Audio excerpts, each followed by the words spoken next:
At 09:23 hours on June 14, 2025, the USS Princeton was conducting another routine freedom of navigation patrol in the South China Sea when her spy radar painted something that would nearly start World War III. A Chinese-type O-52D destroyer that had been loitering at 200 kilometers just as she suddenly accelerated from 18 to 30 knots in under 90 seconds. Unknown to the Americans, the Jiancheng's captain had just received orders from Beijing: intercept the Americans and make them blink first. But Beijing was about to learn why challenging the U.S. Navy in open water remains a spectacularly stupid idea. The Nimitz Carrier Strike Group, you see here, had been doing what American sailors have done best for 75 years, keeping the world's most important sea lanes open so Chinese factories could sell their cheap electronics to Best Buy. They were 180 nautical miles from the nearest Chinese territory, in international waters, where $3.4 trillion in annual trade flows like clockwork. The strike group's mission was textbook freedom of navigation, predictable course, transparent intentions, and the kind of professional conduct that separates real navies from floating militia. At 09:26, the target classification was complete. The radar operators had positively identified a Type O-52D destroyer of the Chinese Navy with a threat assessment of moderate to high. Inside the Princeton's Combat Information Center, the tactical action officer watched the Chinese destroyer's vector with the calm that comes from having 122 vertical launch cells loaded with enough firepower to turn any Chinese ship into fish food. The spy radar, the world's most advanced naval sensor, painted a picture so clear you could point out every detail of the enemy ship. At the Chinese destroyer's current speed, he'd reach weapons engagement range in exactly 17 minutes. The map was simple but terrifying for the Chinese. Her YJ-18 anti-ship missiles could cover the remaining distance in under 4 minutes once launched, but the Princeton's SM-6s in surface mode could reach about 240 nautical miles and swat them like flies. At 09:29, the captain wanted to know the probable intent of the Chinese ship. The answer was obvious. At current speed and heading, she'd be within weapons release range in 14 minutes. The recommendation was to go to general quarters, but the captain's response was pure American confidence. Let's see how badly they want to embarrass themselves first. That's even if they could get there safely. The South China Sea was packed with merchant traffic, 46 commercial vessels within 50 miles, all depending on the U.S. Navy's presence to guarantee safe passage. A Singapore-flagged container ship loaded with semiconductors, a South Korean LNG tanker worth $200 million. All would be at risk if Beijing succeeded in turning international waters into its personal swimming pool. But that would require them to actually win a fight against the U.S. Navy, which hasn't happened since never. At 09:30, the Princeton's cooperative engagement capability automatically shared the threat data across every ship in the strike group. The Nimitz herself, 104,600 tons of floating American diplomacy carrying 90 of the world's most advanced aircraft, adjusted her flight operations with the precision of a Swiss watch. The destroyers, Changhoon and Kidd, shifted positions to take station around the carrier that would turn any Chinese attack into a one-way trip to the bottom. At 09:35, the tactical picture went from concerning to dangerous. The E-2D Hawkeye orbiting at 25,000 feet, providing a God's eye view of everything within 400 miles, detected multiple aircraft launching from the Chinese carrier Shandong. The radar signatures were consistent with those of J-15 fighters, climbing hard and heading south, as if they actually stood a chance. The air controllers immediately noticed something hilarious. The J-15s were struggling to gain altitude, likely due to fuel limitations from the ski jump launch system the Chinese were so proud of. A minute later, the sonar operators added the final piece of China's coordination puzzle. They detected a possible submerged contact 80 nautical miles away, an acoustic signature consistent with a Type O-39 diesel-electric submarine. The funny part? The thing was making noise like a freight train. Any competent submarine crew would have been mortified.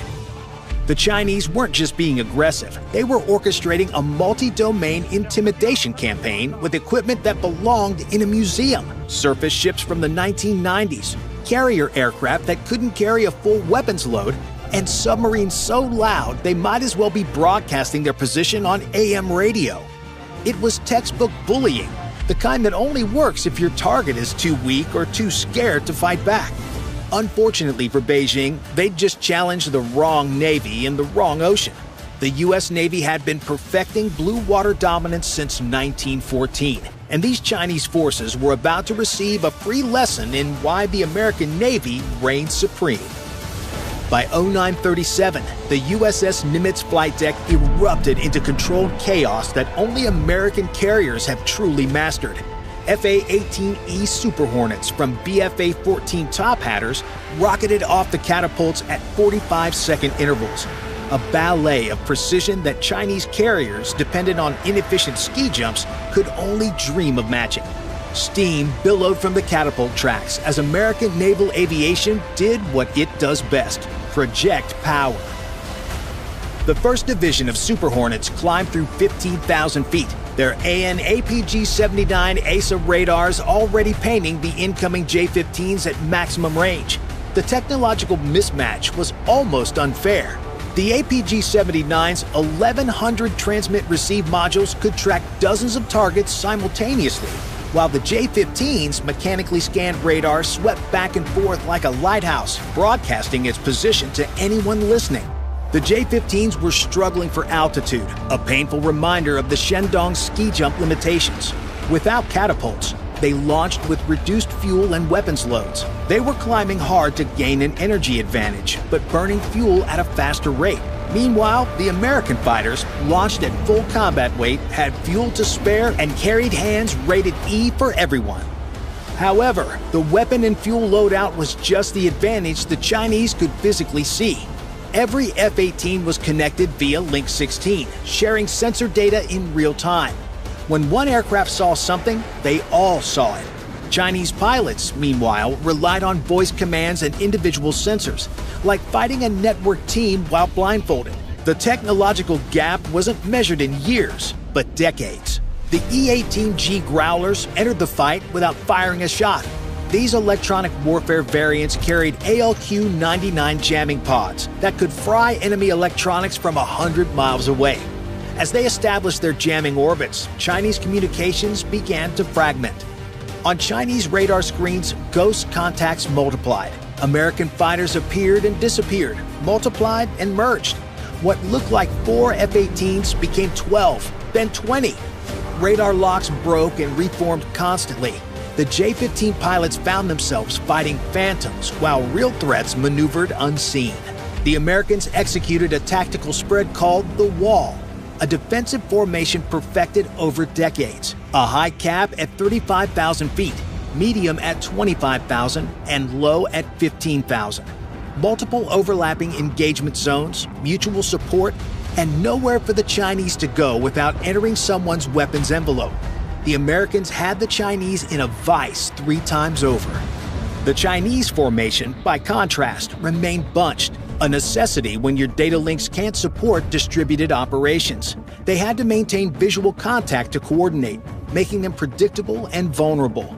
Their J-15s might look impressive on propaganda posters, but in actual combat, they were flying antiques against networked 21st century warfare. At 0943, the RC-135V rivet joint provided crucial intelligence. This ungainly Boeing 707 derivative had been boring holes in the sky for 6 hours, its electronic intelligence equipment cataloging every Chinese emission. The Mandarin linguists aboard were having a field day.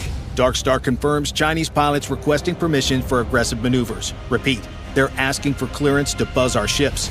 The Chinese were escalating, but asking permission first. American pilots, trained to seize initiative, found this pretty funny. By the time Beijing approved anything, the tactical situation would have changed 3 times over. Meanwhile, the Princeton's defense systems tracked every threat with mechanical precision. Her spy radar, capable of tracking objects the size of a baseball at over 165 miles, made the Chinese destroyer look like a barn door. Fire control solutions were updated continuously, and soon it seemed like they might actually come in handy. At 09:47 hours, the Jianqiang crossed a line that would have triggered immediate retaliation from any other navy. Her Type 346A phased array radar stopped searching and locked on to the USS Nimitz with fire control quality tracking. In naval warfare, this is one breath away from launching missiles, the electromagnetic equivalent of pointing a loaded gun at someone. Inside Princeton CIC, the response was immediate but measured American discipline, drilled through countless exercises, held firm. The Chinese were betting American restraint against their aggression. They were about to learn that restraint didn't mean inability. The Princeton's own fire control radars remained in standby. Her 122 vertical launch cells contained enough firepower to send the Jianqiang to the bottom in seconds. SM-6 missiles that could reach out 240 kilometers and SM-2s in surface mode, all ready to turn the ship into the area's newest artificial reef. Every firing solution is continuously updated.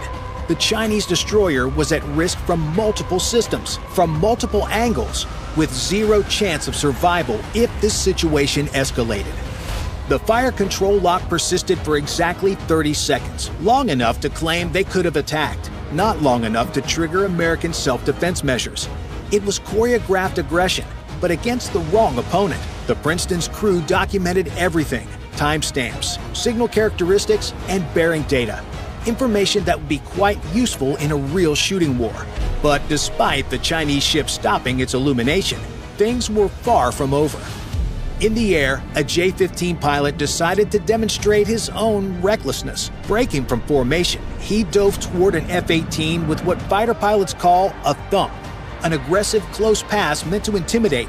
The American pilot, trained at Top Gun, where such maneuvers are eaten for breakfast, simply rolled inverted and pulled into the Chinese fighter's 6 o'clock position.